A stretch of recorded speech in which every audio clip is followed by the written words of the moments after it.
Hello and welcome to the penultimate session of the Security Magazine Autumn Online Summit 2023.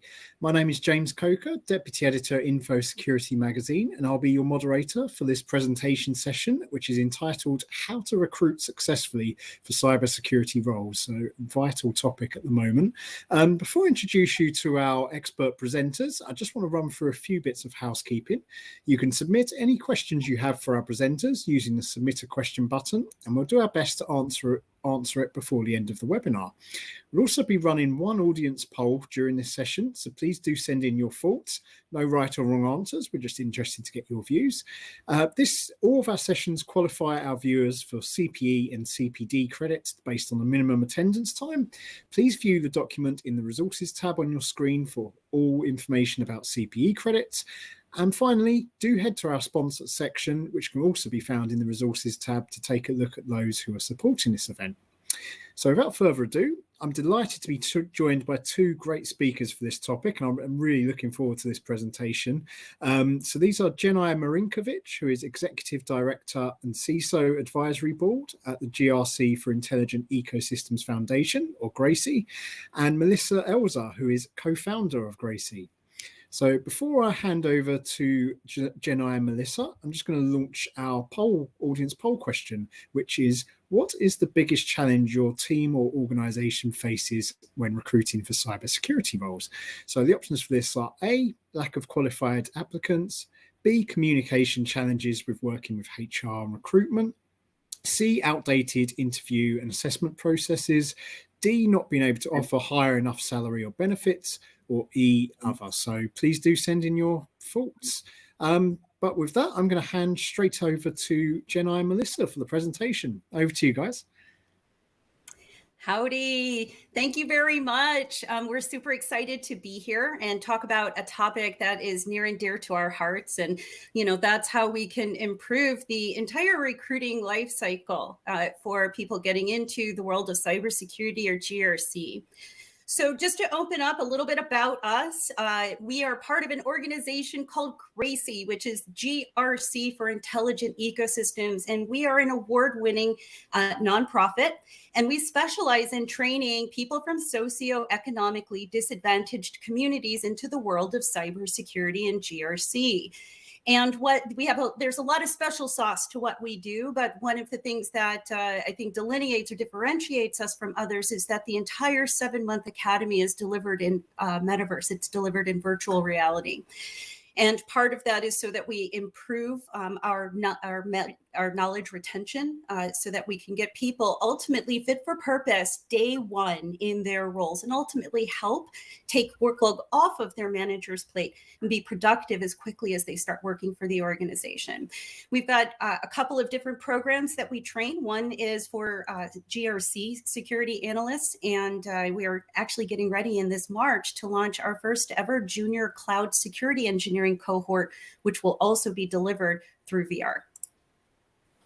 Melissa. Awesome. So I would love to tell you a little bit about GRACE and what it is that we've been doing. So the principles and the process of our GRACE programs are to marry leading edge research from the fields of cognitive psychology, neuroscience, and discipline-based education best practices.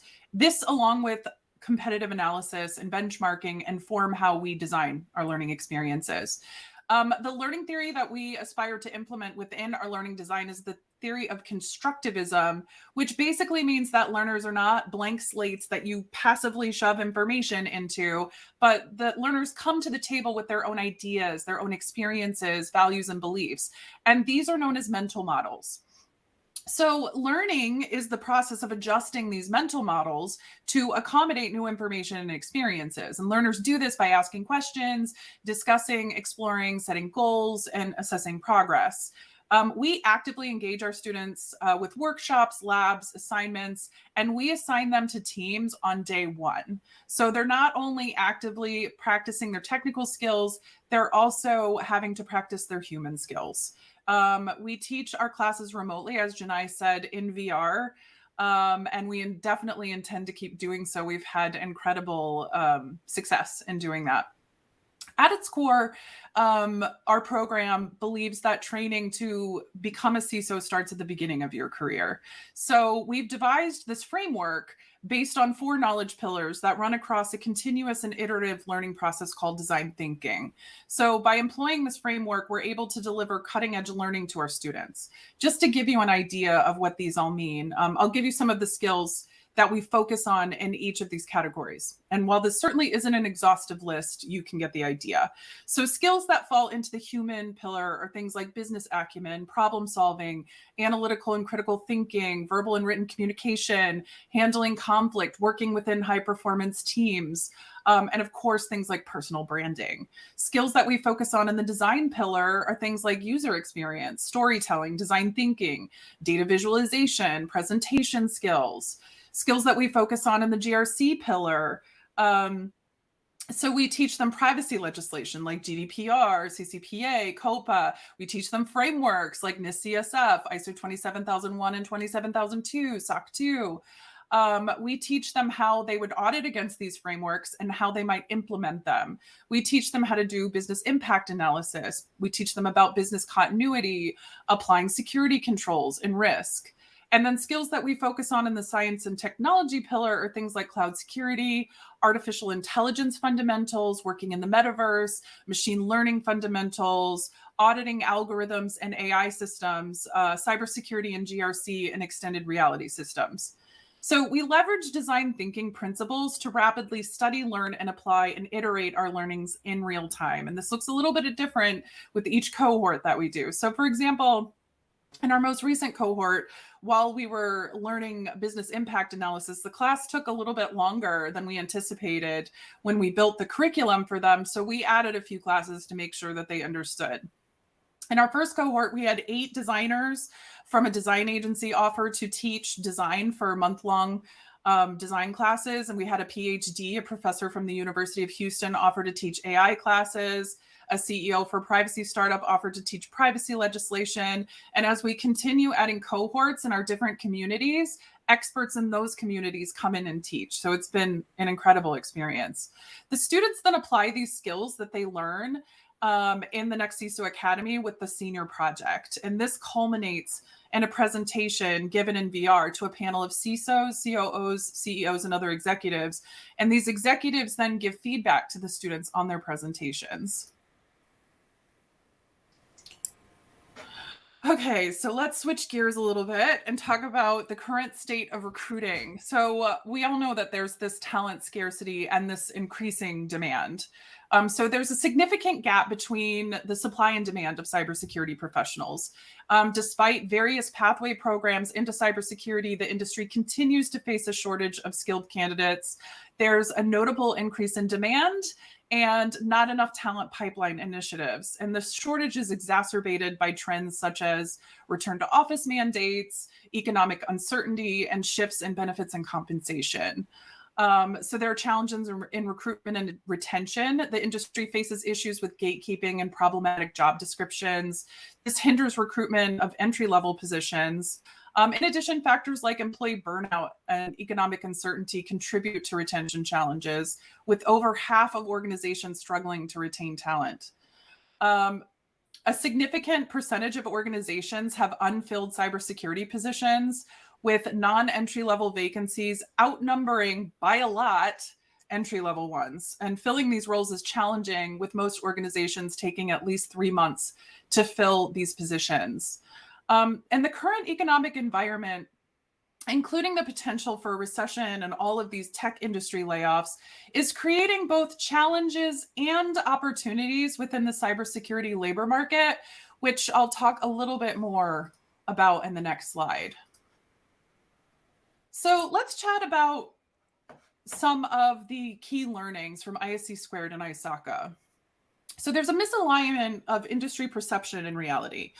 This insight is derived from the observation in the ISACA report that despite pathway programs into cybersecurity, there's still a significant gap in the supply and demand of cyber talent. The report indicates a disconnect between the industry's view of these initiatives and then the actual impact that they're having on addressing the talent shortage. There's gatekeeping in job descriptions. The ISACA report discusses the problem of gatekeeping in job descriptions. It highlights how the criteria set forth in the job descriptions can deter potential candidates, particularly at the entry level, and suggests that the industry's approach to defining job requirements may be exacerbating the talent shortage problem. So, economic uncertainty affecting employee retention. The report also sheds light on the impact of economic uncertainty in employee retention within the cyber field. It notes that economic unpredictability may be causing employees to stay in their current roles, and this affects the dynamics of talent retention in the industry. The ISC Squared report revealed that skills-based hiring and inclusion of DEI goals and job descriptions significantly impact the diversity of the workforce. Organizations that adopted these practices had a higher percentage of women in their workforce compared to those that didn't. This finding emphasizes the tangible benefits of DEI initiatives in enhancing workforce diversity, an aspect that's often discussed in theory, but less frequently demonstrated with clear statistics. The ISC Squared report also pointed out that the layoffs in the broad tech industry present an opportunity for cyber teams.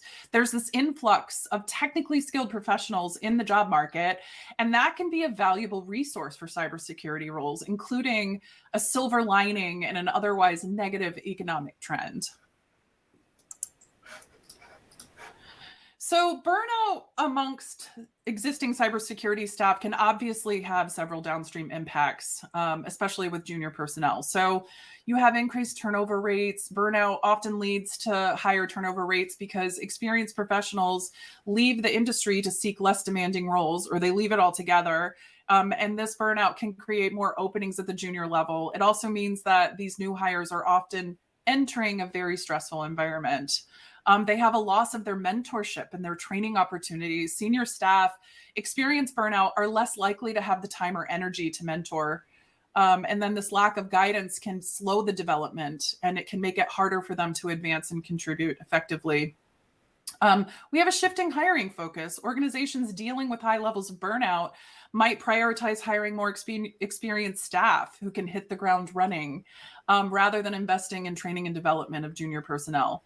And this can limit entry-level job opportunities. There's a degradation of workforce culture, obviously. Burnout can lead to negative workplace culture, especially one that's characterized by high stress, low morale, lack of collaboration.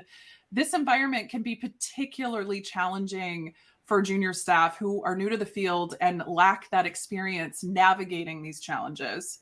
And then there's increased workloads for junior staff. In some cases, the departure of a burnt out senior staff member can lead to increased workloads being passed down to less experienced staff. And then this can overwhelm them and potentially lead to their own burnout. And then we have impaired recruitment efforts because a company known for high burnout is going to struggle to attract talent at all levels, including junior positions. Potential candidates can be wary of joining an organization with a reputation of poor work-life balance and high stress. But the good news is there are some things that you can do.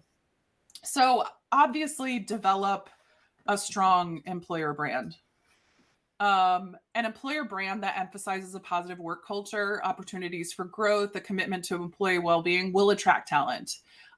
You can invest in training and education programs, create and sponsor training and education programs to develop talent internally. And I'll talk a little bit more about this later. Focus on retention strategies, utilize referral programs, encourage existing employees to refer qualified candidates, offer competitive compensation and benefits. That one seems obvious, but you should regularly be reviewing and adjusting your compensation packages to stay competitive. And then you should regularly assess and adapt your recruitment strategies. Now I'm going to talk a little bit about job descriptions, which gets their own slide. So obviously job descriptions have a huge impact on recruitment. And we have to fix that. We have to enhance our job descriptions and our requirements. We need to ensure that job descriptions are realistic and aligned to the actual requirements of the role. We need to avoid overinflating requirements, especially for entry-level positions. This can absolutely deter qualified candidates. Take a page out of the user experience playbook. Use personas. Identify the ideal candidate and craft your recruitment strategy with that candidate in mind. Use tools such as ChatGPT to help you with these job descriptions. Do not go to HR. Work with HR to help you, but HR, you do not want them crafting a job description on their own. By broadening our criteria to value real world experience and practical skills, we not only expand our access to a wider range of talented professionals, but we also recognize the diverse ways in which cybersecurity expertise can be developed.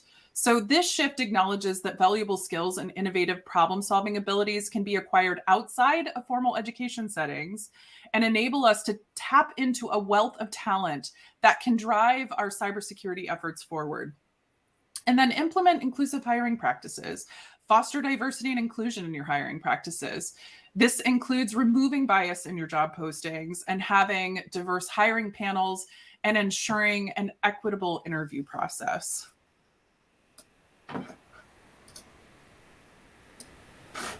So shifting our hiring focus to prioritize skills and abilities rather than traditional academic credentials or specific career backgrounds can significantly broaden our talent pool. This approach allows us to recognize the value in diverse experiences and backgrounds and understand that valuable cybersecurity skills can be acquired in various ways. By doing so, we can open doors to a wider array of talented individuals that may have gained their expertise through non-traditional pathways, such as self-taught programmers, veterans with relevant skills, or professionals transitioning from different industries. So this diversity not only enriches our team, but also brings in fresh perspectives and innovative approaches, which is essential for tackling the complex and evolving challenges in cybersecurity. And while we're rewriting the job description, it's crucial that we reassess our reliance on formal degrees as a primary hiring criteria. This traditional approach can inadvertently narrow our talent pool. It potentially excludes highly capable candidates who have gained valuable skills through practical experience or self-taught avenues. In our quest to identify the best talent for cybersecurity roles, incorporating aptitude tests and practical assessments in our hiring process is a game changer. These tools are incredibly effective in evaluating a candidate's real-world abilities and their potential for growth, which often go beyond what is gleaned from a resume. Unlike traditional methods that heavily rely on formal education and previous industry experience, aptitude tests and practical assessments allow us to see how candidates think on their feet, solve problems, and handle real-life scenarios that they're likely to encounter in the field. This approach provides a more comprehensive view of a candidate's capabilities and adaptability, and it ensures that we bring on a broad onboard individuals who are not just qualified on paper, but are equipped to excel in this ever-evolving field of cybersecurity. So another important aspect of our recruitment strategy should be to actively consider candidates from non-traditional backgrounds or industries. Individuals with diverse professional histories bring a wealth of unique experiences and viewpoints that are invaluable in the field of cybersecurity. We have seen it in Gracie. Their diverse perspectives often lead to innovative approaches and creative problem solving, which are crucial for tackling the complex and evolving challenges we face in cybersecurity.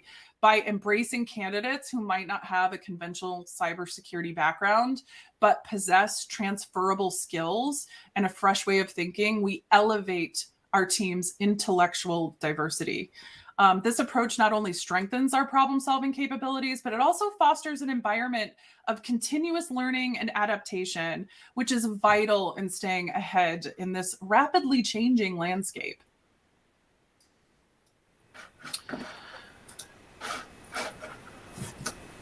So as we look to strengthen our cybersecurity team, it's essential that we turn our attention inwards and recognize the potential within our own existing workforce. I cannot underscore this enough.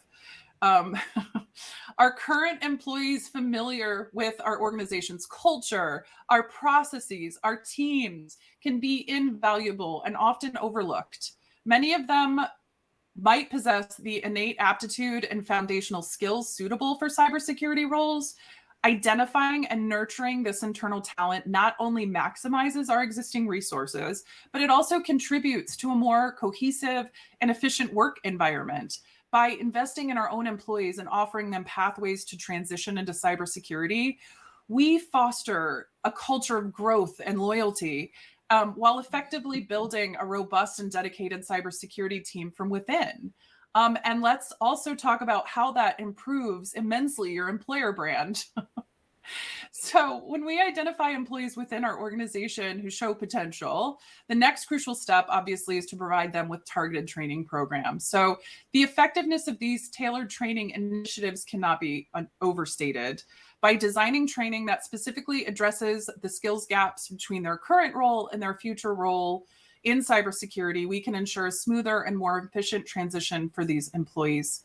So such targeted training not only equips them with the necessary technical knowledge and skills, but it also boosts their confidence and competence in taking on these new challenges. This approach not only aids in the seamless transition into cybersecurity, but it also demonstrates our commitment to employee development, thereby boosting morale and fostering a culture of continuous growth and learning. Now, Janai is going to talk us through how partnering with educational institutions and academies can also help. Sure.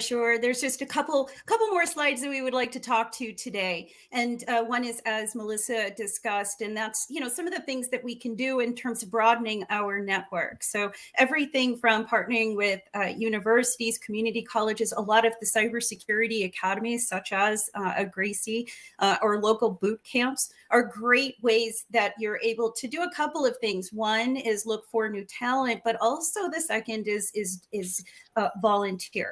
Security and GRC, we're all of service. And so making sure that we participate through those programs are going to be absolutely key.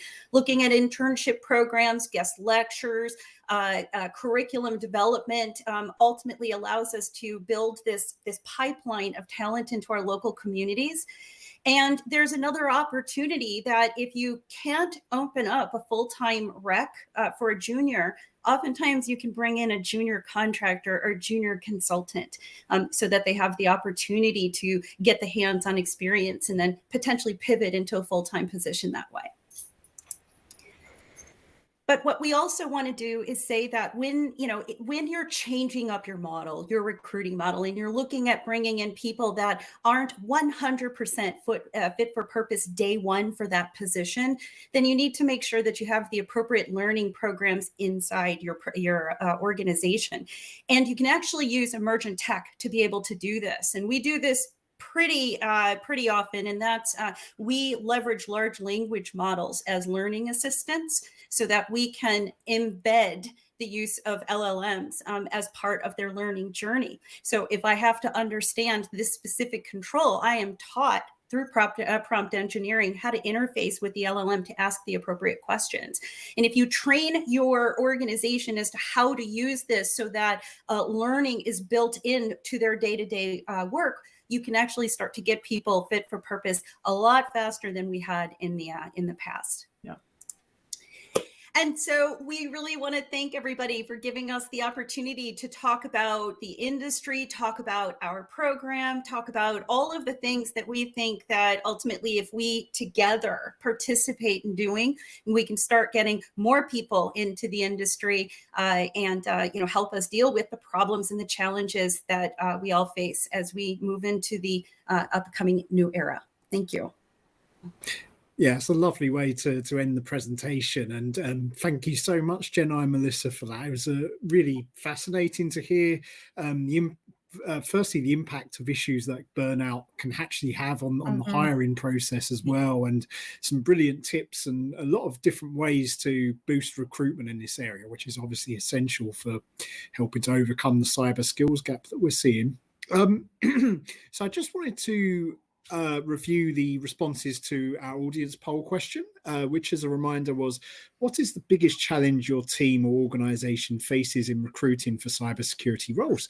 So it was quite even spread really, but the highest proportion was 34% said lack of qualified applicants.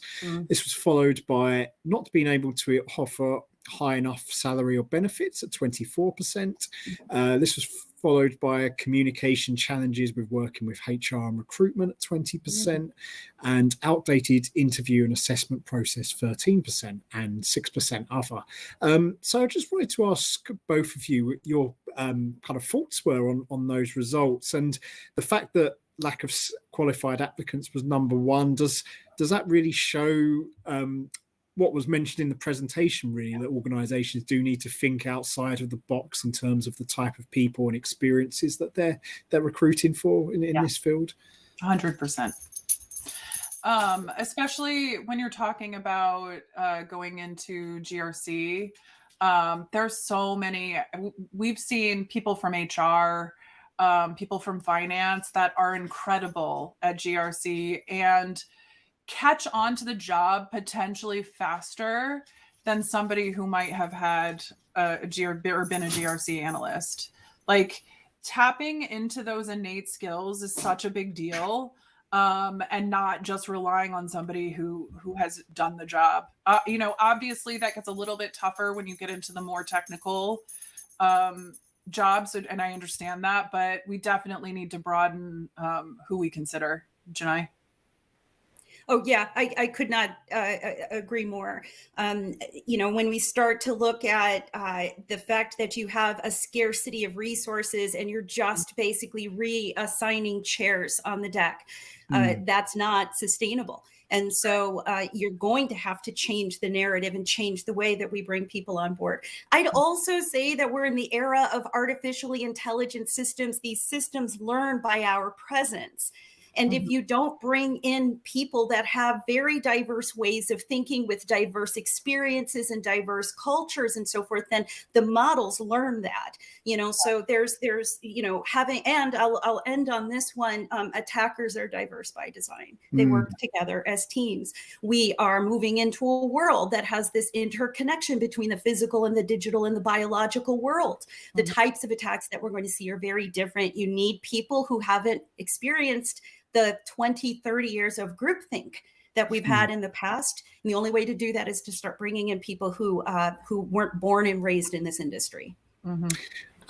Absolutely. And just on that point, I want to bring in a question that's coming from the audience I think is very relevant to this discussion. It's someone who is in the process of changing careers and pursuing a career in cybersecurity. So they've said during an earlier webinar about AI, it was mentioned that some organizations have replaced SOCs with AI. As someone who's changing careers and just completed a cybersecurity certificate course, how realistic is it for me to expect to be hired as an entry-level analyst? And are you of the opinion people should focus in other areas of cybersecurity or IT in general? Just wondering if either of you had any thoughts on that. Melissa, did you want to take this one or do you want me to? No, you can take it. I know where you're going to go. So it is very realistic to get into the industry, but what you have to do is a couple of things. One is the certificate and the boot camp is not enough. You have to be able to demonstrate that you're fit for purpose. And there's a lot of different ways that you can do that as a junior person. You can start writing articles about your experience. You can start taking something that you studied and you analyzed and write a white paper on it. You can do a lecture on it. Right? So you have to start getting your message out there through your brand of what you're capable of doing. You have to volunteer. So whether it's ISC Squared, whether it's ISACA, where there's a lot of opportunities to volunteer, WISIS, there's just a wide variety of different groups that you can join. Digital Guardians is another group that just started up. So by joining those groups and volunteering, you're able to start getting the practical hands-on knowledge, but you also start building those networks, and those are networks that you're going to keep for decades to come. So starting this culture of service at the beginning of your career really sets you up for a good path as you move through the security industry. The other thing is you got to get the hands-on experience yourself. So if there's something really interesting, you want to try this new type of detection system, then install it, run it, and test it, and then write about it. But you've got to keep your hands wet. You've got to get the hands-on experience, write on LinkedIn, write on Medium, talk about it, and share your experiences. It's not enough just to have the certificate. You got to prove that you can actually do the work. Brilliant. Yeah. That's fun. Sorry, Melissa. No. Sorry. No, that's fantastic advice, and yeah, it's great to hear that. And I hope that does help people who are considering career changing and coming into cybersecurity from another field, which is going to be so vital for the profession going forward. I'm afraid that's all we've got time for in this session. It's really flown by, and I hope you all enjoyed it. A big thank you to Jenai and Melissa for your presentation and insights and answering the audience question as well. Really appreciate it. A big thank you as well to our audience for tuning in and engaging with the discussion.